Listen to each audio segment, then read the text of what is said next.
ស្រែដាំងដីពុកទាញរទេញដឹកក៏មកគឹមដាំងពីព្រលឹមធ្វើស្រែដាំងដីម៉ែក្រោកអដាំបាយត្រេកអសប្បាយបុកមកជូអាំងត្រីម៉ែក្រោកអដាំបាយ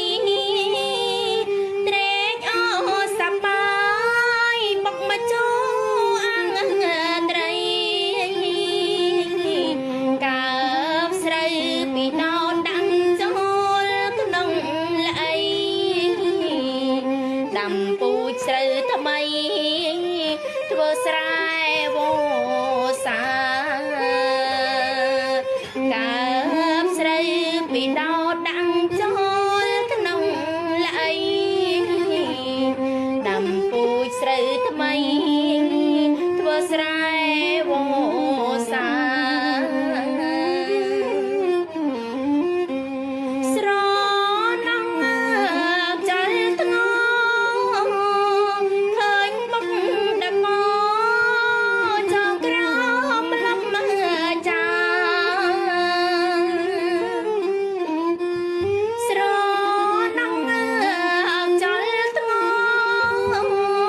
ឃើញបុកដឹកមកចងក្រោមលំចាកូនរត់យ៉ាងលឿនមកពីសាលាចង់ជួយធ្វើការឲ្យពុកត្រេកអរកូនរត់យ៉ាងលឿនមកពីសាលាចង់ជួយធ្វើការឲ្យពុកត្រេកអរម៉ែហើយហូបបាយបុកស្នាកពីឆ្ងាយថារូបកូនល្អ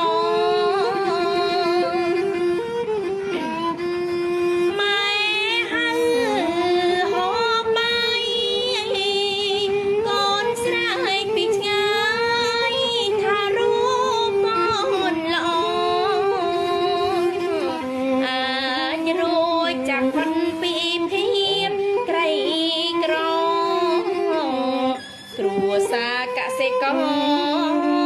ចម្រើនរង